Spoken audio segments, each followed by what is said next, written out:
चंद्रयान-3 की चांद के साउथ पोल पर सफल लैंडिंग बुधवार 23 अगस्त को हो चुकी है। इस उपलब्धि के साथ भारत ने अंतरिक्ष की दुनिया में नया इतिहास रचा है। भारत साउथ पोल पर सॉफ्ट लैंडिंग करने वाला दुनिया का पहला देश बन गया है। अब चांद के साउथ पोल पर रोवर प्रज्ञान अपना काम शुरू करेगा और वहां का डेटा जुटाकर लैंडर विक्रम के जरिए धरती तक पहुंचाएगा। इस ऐतिहासिक जीत के बाद भारत को वैश्विक स्तर पर क्या क्या फायदे हो सकते हैं, आइए आपको बताते हैं। इसरो दुनिया में अपने किफायती कॉमर्शियल लॉन्चिंग के लिए जाना जाता है। चंद्रयान-1 ने चांद पर पानी खोजा। चंद्रयान-2 का ऑर्बिटर आज भी काम कर रहा है। उसी ने चंद्रयान-3 के लिए लैंडिंग साइट खोजी। इसके अलावा मंगलयान का परचम तो पूरी दुनिया देख चुकी है। इन सब के बाद चंद्रयान-3 की सफलता ने दुनिया में भारत के दमखम को दिखाया है और ये साबित किया है कि भारत की काबिलियत किसी से कम नहीं। इससे दुनिया में ये संदेश गया है कि भारत के पास वो क्षमता है जो कम बजट और कम संसाधनों में भी वो काम कर सकता है जो बड़े बड़े देश नहीं कर सकते। इस उपलब्धि ने दुनिया भर में भारत की विश्वसनीयता को और ज्यादा बढ़ा दिया है। चंद्रयान-3 की सफलता के बाद इसरो का नाम दुनिया की सबसे बड़ी स्पेस एजेंसियों में शामिल होगा। चंद्रयान-2 की तरह ही चंद्रयान-3 में मुख्य घटक रोवर है। चंद्रमा पर लैंडर की सॉफ्ट लैंडिंग के बाद रोवर उसमें से निकलेगा और चंद्रमा की सतह पर घूमकर शोध करेगा, जानकारी जुटाएगा। चंद्रयान-3 के रोवर का वजन केवल 26 किलोग्राम है। इसमें 6 पहिए लगे हुए हैं। इसमें बिजली उत्पादन के लिए सोलर पैनल के साथ बैटरी भी शामिल है। 91.7 सेमी लंबा, 75 सेमी चौड़ा और 39.7 सेमी ऊंचा रोवर अपने 6 पहियों की मदद से चंद्र सतह पर चलेगा। छोटे आकार और अन्य चुनौतियों के चलते रोवर केवल लैंडर के साथ संचार कर सकता है। इसका मतलब है कि अगर यह एकत्र की गई जानकारी लैंडर को भेजता है तो लैंडर इसे भारतीय डीप स्पेस नेटवर्क को भेजेगा। रोवर में 2 प्रमुख उपकरण हैं। उनमें से पहला LIBS यानी लेजर इंड्यूस्ड ब्रेकडाउन स्पेक्ट्रोस्कोपी मुख्य है।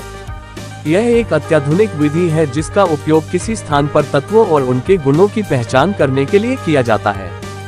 यह उपकरण चंद्रमा की सतह पर बहुत तीव्र लेजर फायर करेगा। इसके चलते सतह की मिट्टी तुरंत पिघलकर प्रकाश उत्सर्जित करेगी। इसके वेवलेंथ का विश्लेषण करके LIBS सतह पर मौजूद रासायनिक तत्वों और सामग्रियों की पहचान करेगा। रोवर पर स्थापित यह LIBS उपकरण चंद्रमा की सतह पर magnesium, aluminium, silicon, potassium, calcium, titanium और आयरन जैसे तत्वों की उपस्थिति का पता लगाएगा। चंद्रमा पर जारी अंतरिक्ष अभियानों का ये सबसे महत्वपूर्ण पहलू है। LIBS चंद्रमा की सतह पर 14 दिन बिताएगा और विभिन्न स्थानों पर विश्लेषण किए गए डेटा को लैंडर तक पहुंचाएगा। लैंडर उस जानकारी को भारतीय डीप स्पेस नेटवर्क को भेजेगा। इस डेटा का विश्लेषण करके इसरो चंद्रमा की सतह पर तत्वों की पहचान करेगा। रोवर पर लगा एक अन्य उपकरण APXS यानी अल्फा पार्टिकल एक्स-रे स्पेक्ट्रोमीटर है।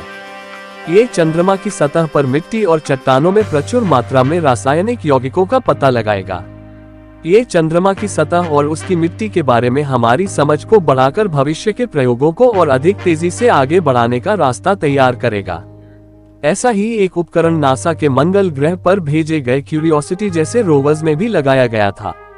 चंद्रयान-3 के लैंडर, रोवर और प्रोपल्शन मॉड्यूल सभी को संचालित करने और पृथ्वी पर गहरे अंतरिक्ष नेटवर्क तक सूचना प्रसारित करने के लिए बिजली की आवश्यकता होती है। ये बिजली सौर पैनलों से आती है। इसीलिए इसरो लैंडर मॉड्यूल को ठीक सूर्योदय के समय चंद्रमा के दक्षिणी ध्रुव पर उतारने की कोशिश कर रहा है। पृथ्वी के 14 दिनों के बराबर चंद्रमा पर दिन का समय होता है।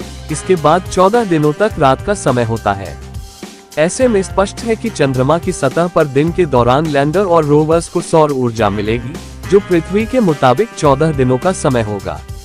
चंद्रमा की सतह पर दिन में तापमान 180 डिग्री सेल्सियस तक पहुंच सकता है, जबकि रात के समय ये तापमान 0 से 120 डिग्री नीचे चला जाता है। चंद्रयान-3 चंद्रमा के दक्षिणी ध्रुव पर उतरने की कोशिश करेगा, जहां रात के समय तापमान 0 से 230 डिग्री सेल्सियस नीचे चला जाता है। इसका मतलब है कि 14 दिनों के बाद लैंडर और रोवर्स को काफी ठंडे तापमान में रहना होगा और उस स्थिति में इलेक्ट्रॉनिक उपकरण और बैटरी काम करना बंद कर सकते हैं। यही वजह है कि इसरो चेयरमैन एस. सोमनाथ ने स्पष्ट किया है कि लैंडर और रोवर्स का जीवन 14 दिनों का होगा।